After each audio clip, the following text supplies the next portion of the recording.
Welcome to the Live Wide Open podcast. I'm your host, Randy B. Ramirez, the high performance mentor, and I'm here to lead you to become the best version of yourself. This show raises the bar for all the motorsport enthusiasts. Holding it wide open is just what we do. Being a good person is who we are, and living our lives to the fullest is the lifestyle that we choose. Yo, my brother, anybody can be a good husband when everything is going according to plan. The real question is, who are you when plans get blown to fucking pieces? When nothing is going to plan, when shit just goes wild, when shit goes sideways, when things blow up, how are you showing up? Because that right there, my brother, that's where your character, where your true character will actually be exposed. Not when your dinner reservations are on time, but when everything starts going sideways, my brother. You see, I say that because the other day, I'm proud of myself for this, dog. I really am. See, the other day it was mine and Jannelle's 18th year anniversary. I should say Jannelle and I. I always have put her before. Jannelle and I's 18th year anniversary. Wow, so amazing that we've been together for 18 years. And I had nothing crazy, just it was a work day. I left work early. I had some things prepared. I went to pick up a card. I got some flowers. I headed home. I was like, yo, I'm gonna get a quick workout in. We have dinner reservations. Things were lining up. Everything seemed perfectly. I'm about 15 minutes into my workout. I'm doing my routine. I'm like fucking getting hyped. And all of a sudden my phone rings. I was like, oh shit, it's wifey. And I pick up and I'm like, yo, hello. She said, babe, it's starting, but please don't get mad at me. And I'm like, oh shit. And you already know, like, when you hear that, like your heart just drops, right? Because your wife starts the phone call like that, and you're like, holy shit, all right, something is fucking wrong right here, right? She's like, please don't get mad at me, babe. Please don't get mad at me. Please don't get mad at me. But like, I ran out of gas and I really need your help. And I'm like, okay, sure, no problem, babe. I got a gas can right here. I'll head right over. Send me your location. Actually, I have your location. She told me where she was at. All right, I'll be right over. I got to stop at the gas station real quick. I'll be right there. Hung up. She's like, I'm so sorry. I was like, no, baby, no thing. Hung up. Pause my workout. Leave the garage. I put some shoes on because I was working out with no shoes. Put some shoes on. Changed my shirt. And I head over to go help, right? I went to the gas station, pour 6 gallons of fuel in the jug. I show up to where she was. I throw all 6 gallons in the SRT. Nothing. I'm like, yo, what the fuck? SRT won't start. And of course, I primed it a couple times, thinking that I was hearing the fuel pump. Kept cycling the key over and over again. A couple times, man, no start. And I was like, hold on a second. I was like, yo, shh. I primed it again. I was like, oh, wait, there's no fuel pump going on. There's no priming going on. That little clicking I thought it was just things turning on, but it wasn't the fuel pump. And so, sure enough, I popped the hood. Let's look for the fuses. Started going through the fuses, bam, bam, check the fuel pump fuse. Sure enough, burned up. I was like, oh shit, that's not good. So I swap, I didn't have no extra fuses, so I look which fuse can I get? Bam, I grabbed the horn fuse. Put it in, it's the same one. It was a 20 amp. Go try it again. I hear the pump for the first time. All right, I cycle it again. Don't hear no one. I was like, what the fuck? Sure enough, keep trying to cycle it. No fuel pump. I go check again. Another burnt fuse. Like, fuck. It's not good. It's not good. Keeping my cool. I'm already sweating. It's fucking hot. All this shit. Take a deep breath. I was like, babe, let's go back into my car. Chill for a little bit. Starter was getting hot, so I was like, let's let it chill before I put another fuse in it. Get in my car, AC. She's like, I'm so sorry. I was like, no, it's okay, babe. It's okay. No.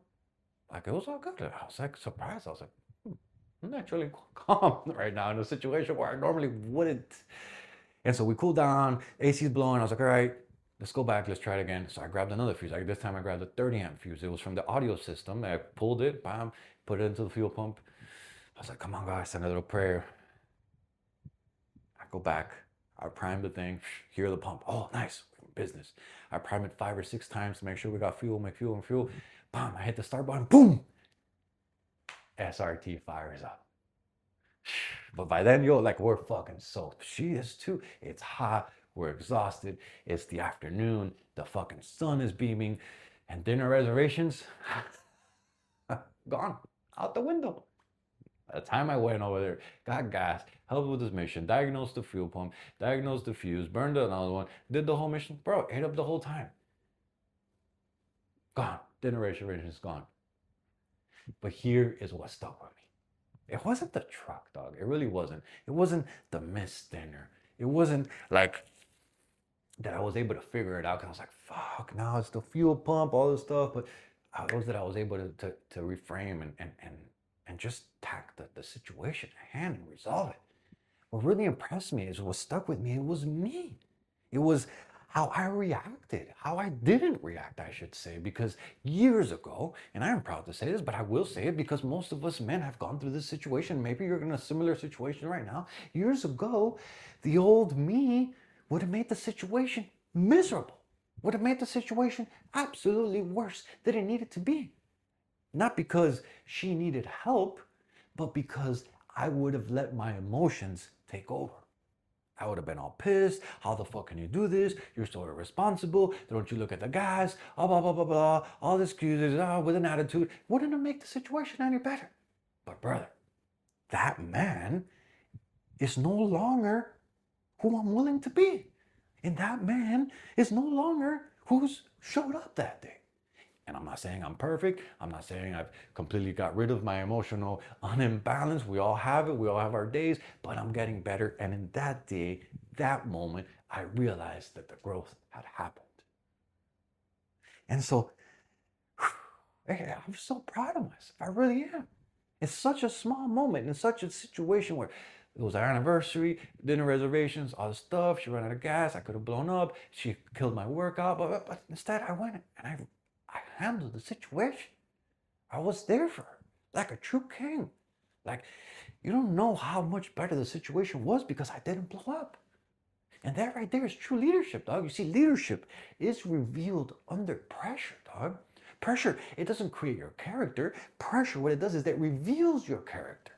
Anybody can smile when life is easy, but when your wife calls you needing for help, when your plans get interrupted, when your schedule falls apart, who shows up? The old me, he would have started asking questions non-stop. He would have started the blaming game. Before I even hung up, in a bad mood, fucking like, bro, just acting like a dick. Oh, how do you run out of gas? Oh, I can't believe this. Oh, you always this. Oh, this and that. Blah, blah, blah, blah. Just getting diarrhea out of my mouth, not making the situation better. None of that would have solved the problem. It only would have made the problem actually worse. And as men, what happens is that our families, they don't need another problem, dog. What they need is another solution. Your wife isn't looking for perfection. She's looking for peace. Be the calm in her storm, my brother. Don't let another wave crash against her. Be the fort that is right there protecting her. You see, your small daily habits build that big boy character, that big dog energy. People ask me all the time, dog, like, how have you changed so much, Randy? Especially people who know me back in the day. You're like, yo, how the fuck have you evolved so much? How the fuck have you changed? How the fuck have you able to transform into this new version of you? And it's simple. It wasn't just one big event. It didn't just happen overnight. It was all the thousands of little decisions that have happened day after day after day. Every single morning, every single prayer, every single journaling session, every single training session, every single reading that I've done, every single time that I've chose patience, every single time that I'm choosing gratitude, every single time that I'm checking my attitude, every single time that I'm reframing the situation, that I'm asking myself, how would the best version of me show up right here? Every single time that I'm working on my marriage, that I'm working on my faith, that I'm working on my mind, my spirit, my body, my relationship, my legacy, my passion, every single time I'm banging gears, brother. You don't become patient when life gets hard. Dog, you practice patience before life gets hard. Like, think about lifting weights. Nobody walks into the gym and does this fucking 500 pounds on day one. No, you build it one rep at a time. And character, my brother, that works exactly the same way. You build character one day at a time. one meditation at a time, one intentional action at a time, one intentional movement at a time, one intentional direction towards the man that you want to become. You see, your attitude, it sets the temperature for your home. And as men, we got to remember that people are watching us more than we realize it, actually. Think about it, especially our wives. Like, look, if we panic, everybody feels it. If we complain, everybody hears it. If we lose control, the atmosphere changes instantly, dog. It really does. Like, think about that anniversary I was just telling you about. Yeah, we missed dinner. Yeah, she ran out of gas. Yeah, I couldn't finish my workout. But did they ruin the whole night? Brother, not even close, dog. We laughed about it. We adapted. We found another way to celebrate. And honestly, dog, straight up, like, dog, we still had a great anniversary with a badass lovemaking session. It was absolutely amazing. Better than it could actually been. And sometimes, dog, life changes the plan. But you gotta realize that it doesn't have to steal the joy. You see, leadership isn't controlling the circumstances. Leadership is controlling yourself, brother. It really is. And so look, the greatest transformation isn't bigger muscles. The greatest transformation isn't a faster motorcycle, isn't a nicer truck, or a bigger paycheck. Dog, the greatest transformation is becoming the man who responds differently than I used to. That right there is real fucking horsepower, because anybody could build a fast machine, but not everybody is willing to build a better fucking man. And so my question for you, dog, as we wrap up this episode is this, dog. I want you to think back at the last time that life really interrupted your plans. And think about it. Like, did you respond like a dick? Or did you respond like the man? Like, did your response make the situation better, or did it make it worse? And my challenge for you this week is really just this: next time that something goes wrong this week, I want you to pause. I want you to take a deep breath. And before you even speak, I want you to ask yourself, yo, what would this very best version of myself do right now? And then become that fucking man. Because look, brother, your wife will forget the restaurant.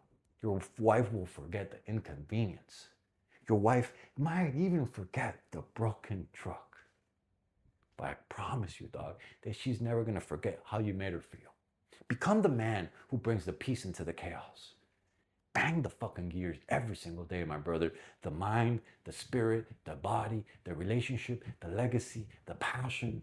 Because becoming a wide open warrior, dog, isn't about having the loudest exhaust. Becoming a wide open warrior is about having the strongest fucking character. Live wide open, dog. Yo, I'm planting the checkered flag, claiming victory for every wide open warrior that's out there. My brother, this is your wake-up call. Break the chains, step out of the average, and become this badass motherfucker that you were born to be. This Live Wide Open movement isn't just another podcast. This is a mission that God has stamped in my heart, and helping you rise is exactly what we're gonna fucking do. So make sure that you lock this shit in and hit that subscribe button so you never miss another episode. And you have today's message and let that fire in your chest. Don't you dare keep this shit to yourself. Fuel another brother. Send this to another motorhead. Send this to another gearhead. Send this to another man that you know is also hungry for more. Because look, building a better life for our families is non-fucking negotiable. My brother, it's time to get up. It's time to lock in. And it's time to get to fucking work, dog. Wide open is the fucking way. Let's go.